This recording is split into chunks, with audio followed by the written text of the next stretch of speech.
He does. Let me see what we got right here. Hang on just 1 second. I want to make sure this is going to do this correct. Okay. Oh, it's live.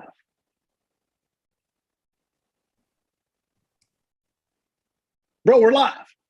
Let's go.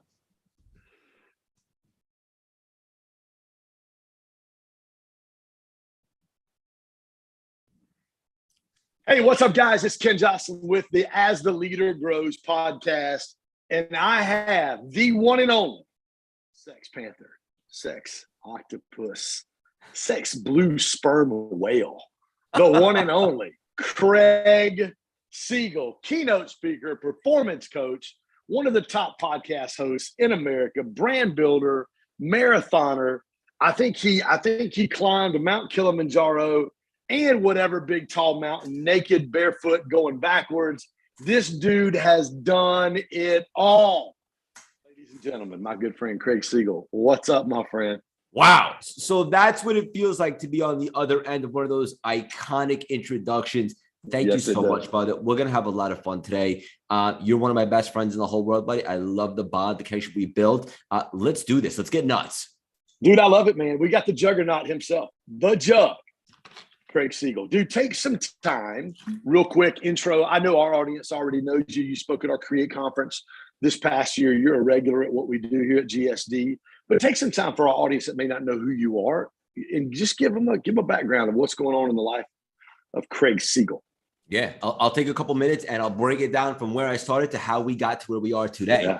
I grew up and I was short and I was small and I was teased a little bit. And I don't really talk about this often, but let's get vulnerable right now. Let's be raw, real, and authentic so we can paint a picture for your audience because I know how special the community is for you. So I built up some insecurities. I always struggled with identity, Ken. I didn't know who I was or why I was here, what my purpose was. But also from those insecurities, I also cultivated a bit of an edge. I just didn't know how I would get to where I needed to go to make an impact, to contribute and all that. But I was open-minded.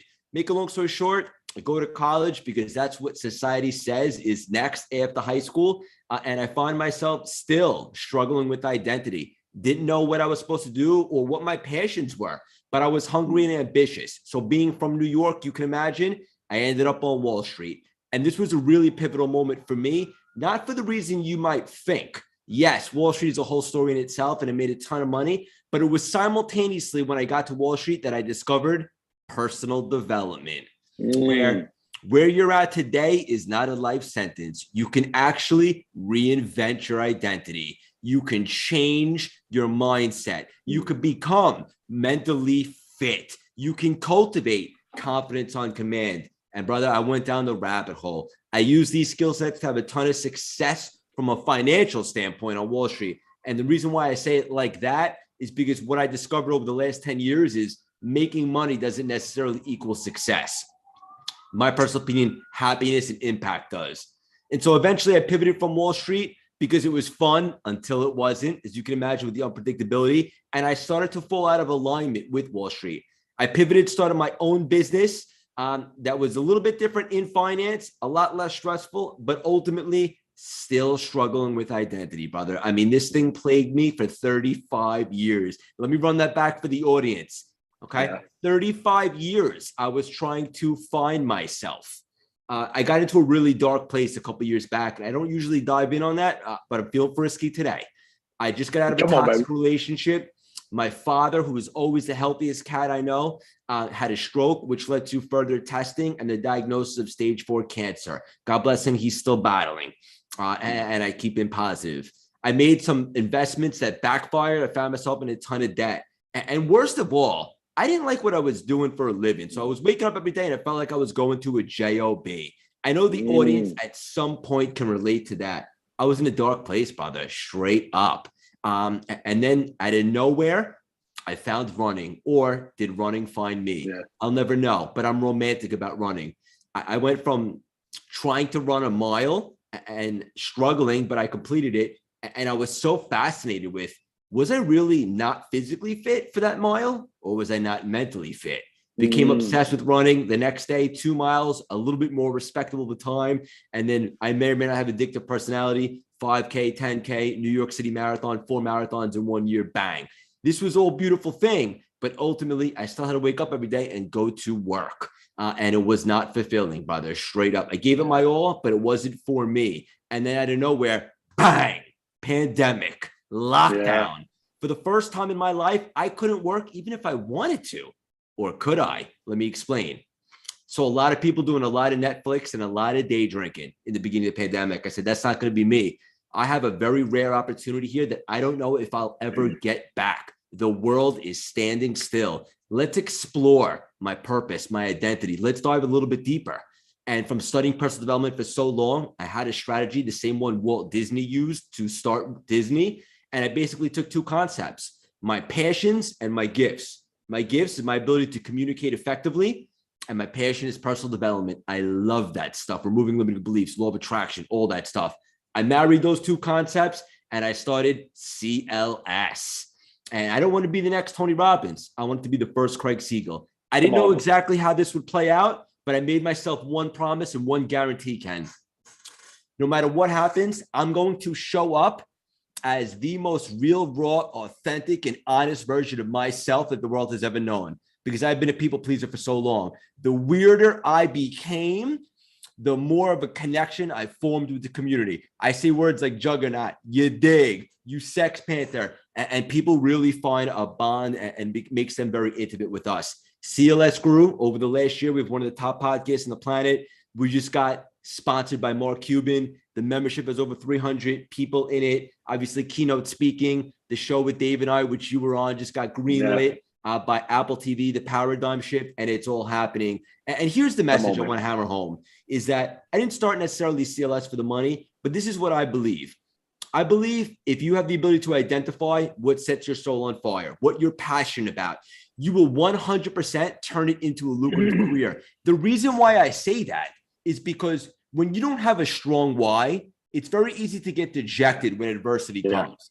But if you have a purpose and you have a why, you begin to become enthusiastic. And when you're excited about something, you become resourceful, you become creative, and you're willing to take calculated risks, like fly across the country and be in the right rooms and meet great people like Ken Joslin. And so CLS was born, the Wall Street stuff is done, and we're just getting warmed up, brother. And a reinvention Time out. I want to take it back just a minute ago, because you talked about for 35 years, you didn't really know who you were. You struggled with identity. You worked in Wall Street, you were very successful, but you weren't fulfilled. When you talked about the why just a minute ago, I really believe that you really need to understand your identity in order to discover why at the capacity where you can do what you're doing. So the very first thing you had to do was really take a journey of, who is Craig Siegel? And not even knowing the answer to who the question was, you knew who you weren't. And who you weren't was a Wall Street guy doing the deal, living quote unquote the American New York City dream. Walk us through the process of going, okay, on the outside looking in, I've got it all. But on the inside, I know that I'm empty. On the inside, I know that I'm not fulfilled. Because before you can even get to your why, you had to deal with the identity piece. Walk us through how you begin to uncover and unpack and really look at yourself in the mirror to really find out who Craig Siegel was. Yeah, what a beautiful question, brother. And so many great takeaways from that. Truth of the matter is when I left Wall Street and started the new business, and this is what I like to say, change is good if it's in alignment with who you are becoming. And although I left Wall Street and started a new business, it still wasn't in congruency with the man that I was becoming in this world. And so when I asked myself the deep questions, who am I? Who am I not? Simply put, I realized I was not that cat. That stuff didn't light my soul on fire. I was not utilizing my gifts and so forth. And I was ultimately able to identify what I did love, which is to help, to facilitate growth, to let people know that where you're at right now is not forever. Reinvention is ready when you are. Love it. So quick question for our audience. How long did that, because there's a lot of people out there that are listening that are still trying to figure this out. And I love what you said just a while ago. You merged your giftings and your passions. And that's where you and I are in complete alignment. Some of the guys, Grant would say, doesn't matter what you're passionate about, just go make money. I'm like, listen, if you can do and mix your giftings and your passions together, dude, I literally, we were off air. You asked me how my mastermind went last week. We our first GSD Elite Mastermind, 3 8-figure earners in the room, several 7-figure earners in the room. Unbelievable. Like, I walked out of last week going, dude, I get to do this for a living? This is what I get to, are you kidding me? Like, somebody don't pinch me so I wake up. But talk to our audience, Craig, about how long did that process take you? Walk us through okay, I'm going to go on a journey to find out who I am. I'm going to start mixing the passion in the giftings. But what did the process really look like for you? Kind of time length and some of the things you had to learn along the way in order to discover who you really were. Yeah, this is gripping stuff, Ken, and I'm glad that you asked this question. The truth of the matter is, people often ask me, like, do you wish you started CLS earlier? And the truth of the matter is it wouldn't have worked, brother, because you have to go through the darkness to want to see the light. And I was miserable for quite some time over the last few years. And I needed to go through that. I needed to realize what was not congruent to my beliefs, my values, and so forth. And then when the pandemic happened, it didn't take long for me to put it together then. But because I've already been through so much stuff of miserableness, right? And not being fulfilled and unhappiness and so forth. So when the pandemic came and the lockdown started, for me, I was very motivated. I was in that frequency of being open to the universe, to the ideas, being resourceful, being creative, and so forth. So it's a tricky question because ultimately, when I had that lockdown, I put it together in a couple of weeks. But you can't take away the 4 or 5 years prior that I was really unhappy and miserable. And so ultimately, I would say it took a few years to really understand that not only am I not happy, but reinvention is possible if I put myself in that frequency. Ultimately, you combine that with the lockdown and it was go time. So what was that? Did you have an aha moment? Was there a light bulb went off moment for you where you were like, okay, I have to, I love the word, I pastored for a long time, repent. You hear it in church a lot of times. Repent, the word repent literally means to change direction. It means I'm going in one direction and I turn and I go in a different direction. Was there an aha moment for you where you went, okay, I've got to go in a different direction? 100%. Right. So when the pandemic happened and the lockdown was in full effect, it was the first time that I wasn't working as a grown man. And ultimately, with that little brief moment of downtime and silence and grounding myself, I realized just how miserable I had been because I made myself a promise.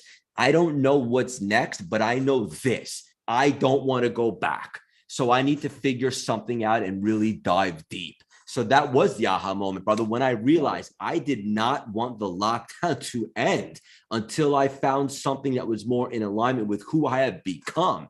And then when I made that realization or the aha moment, like you said, from there, I put myself in that frequency and I opened myself up to find out what I really love. And the truth of the matter is since I discovered it, I've been on a personal development journey. And I'm absolutely obsessed with it.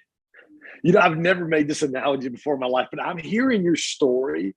And The Dark Knight Rises, just like when Bruce Wayne, when Bane put him in the pit. One of my favorite movies of all time. Dude, goosebumps. I got goosebumps. I can't believe you just said that. Dude, one of my favorite movies of all time. Oh, it's in my top 5. But when I'm hearing your story, and listen, and here's the thing, and I want to ask you this question, and then I want you to encourage the audience, because there's a lot of people, Craig, who get stuck in the place of where you said, I was miserable for 4 years.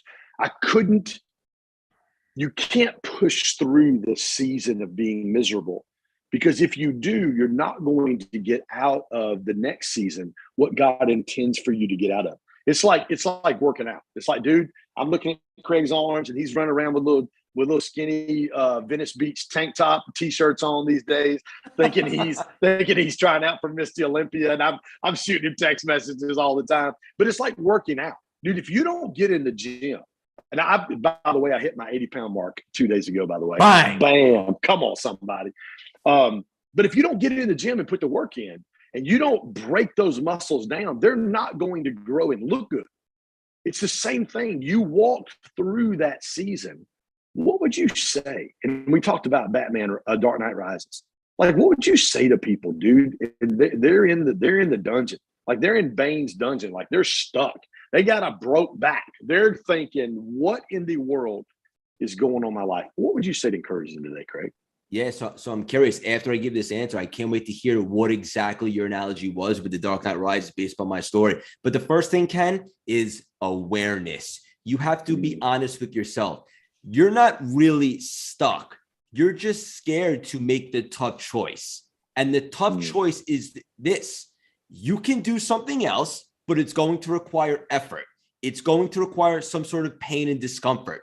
But you have a choice. If you want to start a side business, if you want to try something else, if you want to create CLS, if you want to pivot, most people are so afraid to fail that they don't even begin. And as a result, they make the choice to stay stuck and prevent change. I ultimately got to a point where I was sick and tired of being sick and tired. And it was more scary for me to stay in the miserable state and frequency that I was in than to try something different, even if it didn't work out. You need to really get to that point and have a sense of urgency, brother. I love that. Yeah. So going back to the Batman analogy, when you talked about 4 years of just being miserable, it just took me back to my favorite part of the movie when, he gets healthy and he climbed the first couple times with the rope. And the last time he got up and he said, no, there's no safety net for me. I'm burning the ships. That's it. And really, when I see what you've done over the past, we've known each other, I guess, for close to a year now. When I see what you've done and I know your story and I know you and I see the pain, I see the search, the discovery for who you really are. I see how true you are to friendship. I see how true you are to relationships, the way you care for people inside of your community, the excellence you do your podcast. It reminds me of that movie. And probably from the perspective of Craig, like until that moment, like, Bruce Wayne was just hidden away.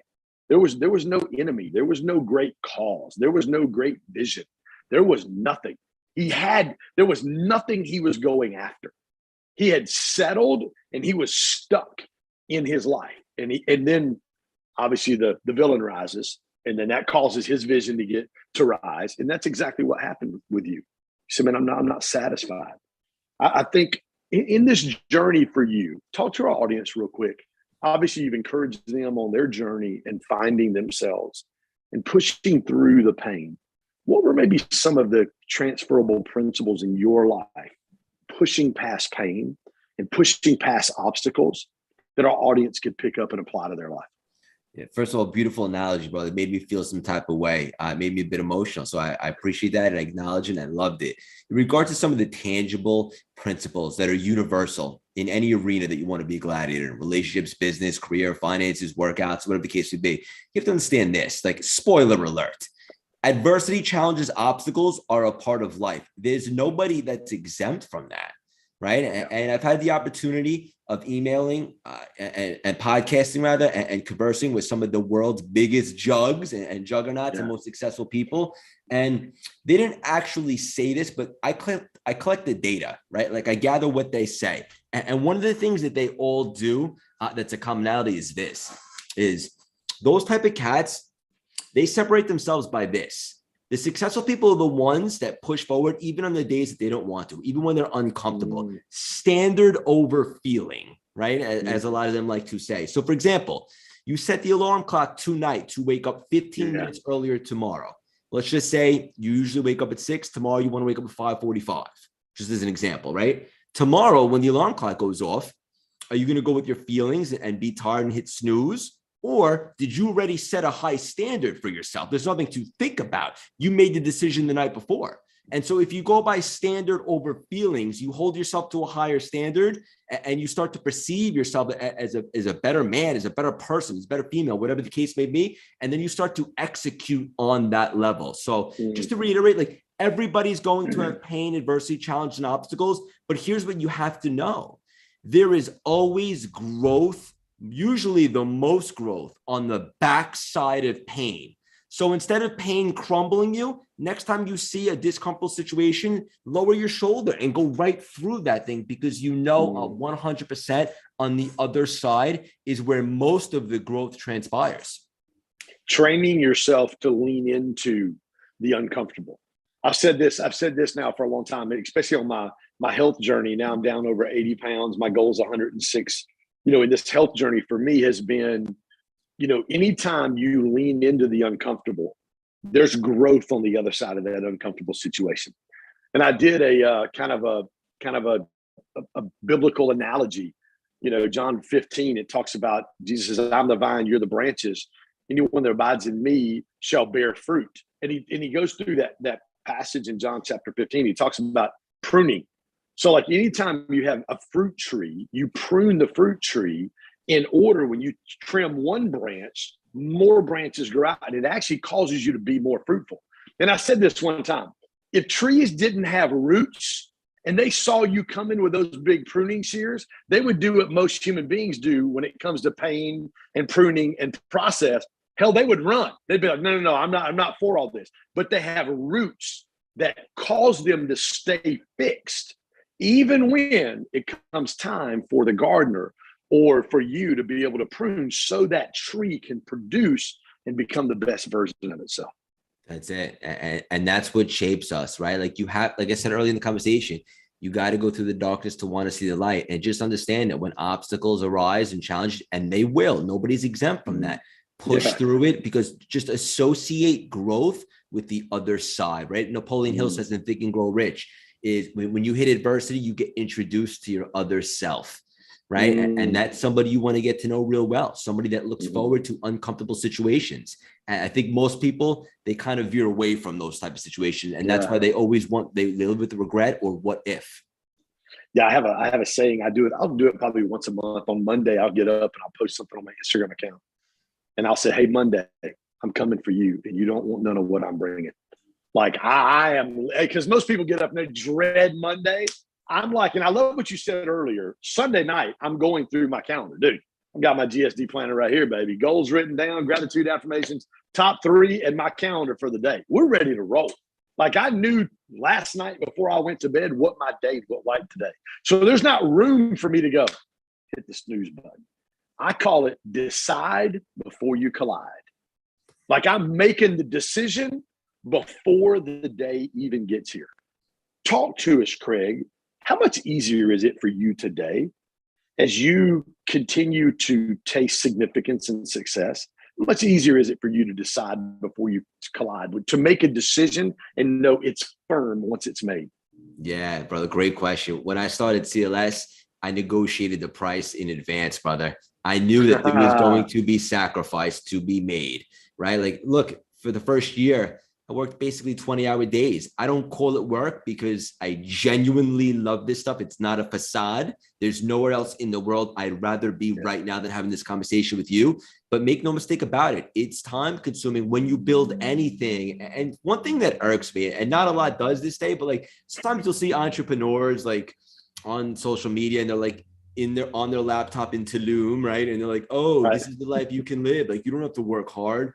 Sure, at some point you work smarter, not harder, but make no mistake about it. Ask anyone of significance in the beginning when you're building something, you put in the hours, you bust your butt and you work hard, and you should embrace that. It's a good thing. And ultimately you better negotiate the price in advance, because if you don't, the first time adversity or obstacles come, you will be crumbled. But right, if you decide before you collide, if you negotiate in advance, you understand that there will be prices to pay. I'm willing to pay the price. I know you are as well, brother. Talk to me. So one of the things we talk about when we talk about momentum is a priceless commodity. When you have momentum, the impossible seems possible. When you don't have momentum, even the possible seems impossible. Nailed it. Talk a lot about thinking first downs, not touchdowns. Just move the ball 10 yards down the field, get a new first down. Talk to us, Craig, about the importance of looking for wins throughout your day to build momentum. What are some of the things that the one and only Sex Panther Craig Siegel does to build momentum? Yeah, this is really big. Really big. I think too many people are looking to hit it out of the park each and every single day. And then when they don't, they get dejected. Yes. Right. And I believe it's one of the things that you talk about, right? Incremental, not monumental. And what that means to me is every single day, you can't control getting a touchdown, but you can control getting a first down each and every single day. You cannot, I don't believe that you can have a full 24 hours and not do something productive to move the step forward just a little bit. And if you continuously do that, it begins to compound. You play the long game. And when I say long game, don't get scared. I don't mean 10 years, but each and every single day you have your non-negotiables, you move the chains, you get a couple first downs. After 3 months, you're like, my goodness, look what we've built already. So each and every single day, you should get used to getting momentum, crossing things off the list, doing some things that you could be proud of, celebrate those wins. Don't get don't pop bottles by any means, but understand that each and every single day you check something off the list. You did something productive. You transformed from reactive to proactive, so to speak. And that's what it's all about. Momentum is the toughest thing to get, and it's the easiest thing to lose. And here's the problem. Once you lose momentum, it takes twice as hard to get it back. So when you have momentum and the wind's at your back, you have to stay in that frequency. Don't get too excited, right? Have the mentality like I've never arrived. Still put in the work, but make sure each and every single day there's certain things you can cross off the list and get used to that lifestyle. And then you will never have too big of a setback because each and every day you'll be getting first downs. I love that. Talk to me about the importance, Craig, of relationships to help build momentum in your life. Yeah, brother. And no one loves this more than you. So it's a fitting question. And it's something that I've learned a great deal over the last couple of years. Relationships is everything, straight up. Like, first of all, I used to have this personality that I could do everything myself, a little more egotistical, right? But here's the thing. I don't know what I don't know. And I got to stop pretending like we have 300 years here on earth. Got to make the most of every second. So the bottom line is this: you want to surround yourself and associate with people that have experience, have wisdom, have knowledge, good people that you can learn from, that you can grow with. And ultimately, as I continue to grow and the CLS brand continues to explode, I say very humbly, it's interesting because I lost a lot of relationships, and that's okay. But I'm gaining the right ones, right? People I would die for, like quality over quantity. And number one, like straight up, like it's very simple. If you want to get somewhere that you haven't been, you have to go to rooms with people that are doing stuff that you haven't done because it's contagious. And also, most importantly, is you need a good support system, right? Like you're one of my best friends, but I can call you at any time, not because I need a favor, but just to shoot the shit, just say hello, whatever the case may be. I don't need 100 people like that. I need maybe 10 or less, and quality over quantity for sure. Yeah, we both have had. There's been a few weeks ago, you called me just to run some things by that were kind of heavy on your heart, and same for me. Just this week, you know, we had a conversation where I was able to share some things with you as well. And those things are needed.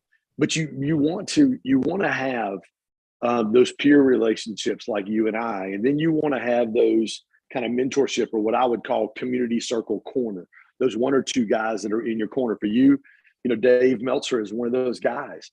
Talk about those kind of relationships with guys like Dave, and how that has helped, you know, speed up the process of your growth, your business, your journey.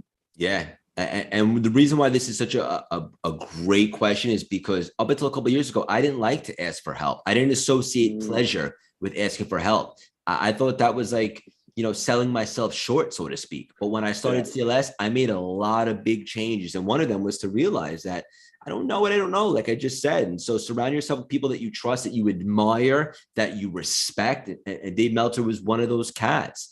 where he's provided a ton of mentorship. We become almost best friends, I would say. And we do a lot of things together, business, but also he's always there as a compass, right? As guidance. And look, even if there's other people out there that don't have more experience than me, it's always good to just get a different perspective, right? I imagine that's why therapy exists, right? They're not necessarily going to tell you all, the tricks and the trades and to solve every puzzle, but sometimes it's just good to hear a different perspective. Maybe you didn't see something like that, whatever the case may be. And so Dave has been one of those cats. You've been one of those cats, and ultimately the experience and knowledge and wisdom that you guys have that I might not is priceless. Yeah, it's invaluable.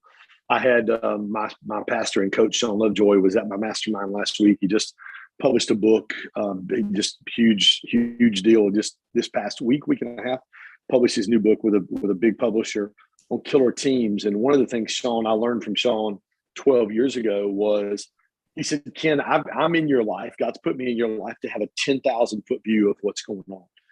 I'm going to see down the road the landmines that are coming that you don't know are there. So I can help you avoid some of those things and headaches and hurdles and obstacles because I already know where they are.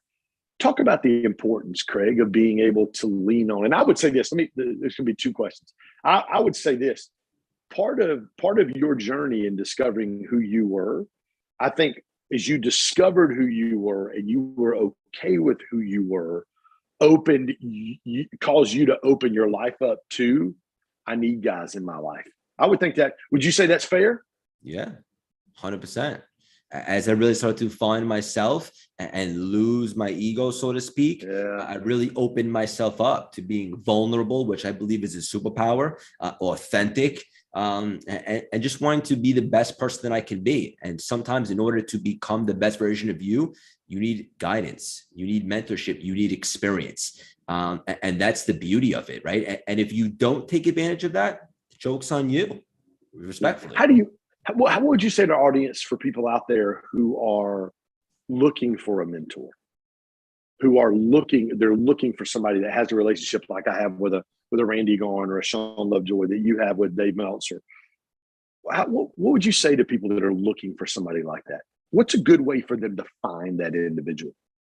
I would go on social media. I would find indirect mentors first. In other words, do your homework and find people that are doing stuff that you'd like to do, or that maintain a certain value that you'd like to maintain, or that are just doing really cool, epic stuff where you'd like to go, and then follow them for a little bit and see what's up. And then if it's important to you, you'll be resourceful enough to form a physical relationship with them as well. But ultimately, the beauty about social media, YouTube, and where we're at right now, 2022, is you can read a book, you can listen to a podcast, you can have indirect mentors, and then you can see from there, who do I want to work more intimately with? And the choice is yours, but you got to put in the work and you got to drop the ego. I love that, dude. I'm dropping the ego is huge. That's one thing I love about you, dude. I've just watched your growth. I've watched you, grow your community. I've watched you as an individual grow. Every time we have a conversation like we had this week, or yesterday, I guess it was yesterday we were on the phone, or day before yesterday, and then the conversation when you called me a few weeks ago about some stuff going on in your life. Every time you have that conversation like that, it just doesn't strengthen the relationship bond between like you and I, but it really reinforces our understanding of how important we are to each other. Of how important that Proverbs 27:17, iron sharpens iron. It really is. Those relationships are key. They're vital for me and you to be able to do the things that God's called us to do. And dude, you're freaking setting the world on fire right now, you jug. Thank you, brother. I appreciate it. It means a lot coming from you. And ultimately what you just said, I 100% agree. And it's exciting, right? Because how strong can you build a relationship, or who else is out there? And it just makes life more fun, right? Having people that you can count on. It's fun. Like even, there's a lot of guys, out there I've got relationships with. I was texting back and forth with Anthony Trucks this morning, Jeff Lopes, some guys that run some pretty big podcasts, and just asking you or one of them I texted this morning, just asking some podcast questions. But it's cool with social media these days to be able to, if I don't talk to you for a few weeks, I know what you're doing because I see it right there on Instagram. I know what Anthony's doing. I know what Christina, his wife's doing. I know what the kids are doing. I can still follow along and journey with them, even though we may not, because we're all busy, man. We're entrepreneurs. We're all building our deal and trying to make the biggest impact that we can in the world today. So tell everybody what's new with the CLS experience. What's next for Craig Siegel? Yeah, we're just growing a massive community, brother. The CLS membership where we meet once a week on Zoom. And we also have a private group and chat where everybody networks. It's not so much a community as it is a family and a network. Yeah. People are doing business with each other. We threw our first ever CLS live event 2 weeks ago here in the Big Apple. We masterminded on my rooftop, and then we rented out one of the nicest restaurants in Manhattan, Quality Italian, and everybody came. We had about 35 people there, which is awesome. Originally, when I started, I wanted to have 10.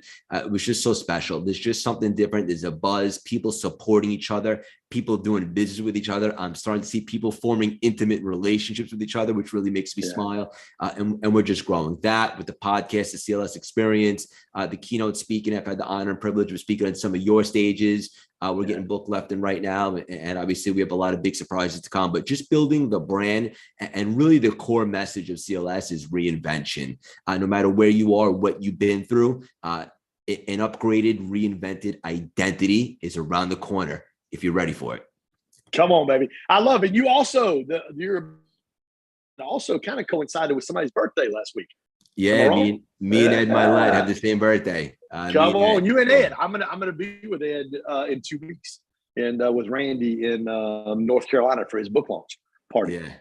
Yeah, he's got a book launch party in a couple of weeks. So looking forward to spending some time with Ed. And happy birthday, by the way, my friend. I think I called and tried to sing you happy birthday or something. You FaceTimed me. I was in Baja Bar in the Bahamas. That's exactly right. You were sitting in a lounge chair, sucking on a drink out of a coconut or something like that, if I'm not mistaken. Yeah, it was great. Ed and I share the same birthday. It's funny. I just spoke to him a week after, and we couldn't believe the congruency. But yes, brother, 37 years young. And it's funny because I've been asking a lot of the jugs lately. Everyone asks me, like, how does it feel to turn 37? But a lot of really important people whose opinions matter, have all said consistently the same thing to me. And I'm curious to see if you agree. They say this, they say, they didn't really put it all together or hit their stride until their 40s. So if that is true, I feel like I have 3 bonus years left. Yeah, well, I would say to you, dude, you're light years away from where I was. 37, I was still mortgage company, growing it, trying to make $1 gazillion. And you've got more figured out at 37 than I probably did at 47. Now I'm 53, so I'm a little ahead. 53 years young. Dude. Tell it. Yes, I am, my friend. Tell everybody what's the best way to get in touch with you, my friend? Best way to get in touch with me is to text me or join the CLS texting community, 917-634-3796. Instagram at Craig Siegel _CLS. Anywhere you listen to the podcast, the CLS experience. And if you want to get in the community, the membership, just go to the website, cultivatelastingsymphony.com. Come say hello. I love to interact and I love to connect. Yeah. Well, guys, listen, thank you for joining us today. This dude is an absolute stud. He is an absolute juggernaut. He is everything he says everybody else is. So, dude, listen, I sound like I'm in New York City with the police behind me right there. I don't know if you hear that or not. But anyway, I do, because every time I'm talking to you or somebody else in New York City, it seems like there's a siren in the background. It just makes it more authentic. But, dude, listen, I love you, man. I love you, dude. I'm super proud of you, man. Cannot wait to do some more stuff together in the future. And, dude, super excited about what you got going on, my friend. Thanks for joining us today. Love you, buddy. Thank you for having me. You're welcome. Hey, guys, thanks for joining us on the As a Leader Grows podcast. Do me a favor. Click, smash, hammer that subscribe button. Leave us a 5-star review. Snap a picture, put it on Instagram, and share. If this has added value today, which I know it has, because I've got none other than the Dark Knight Rises over here. My man, Craig Siegel. Love you guys. Y'all have a blessed day. I'll see you again next week with a new episode of As the Leader Grows.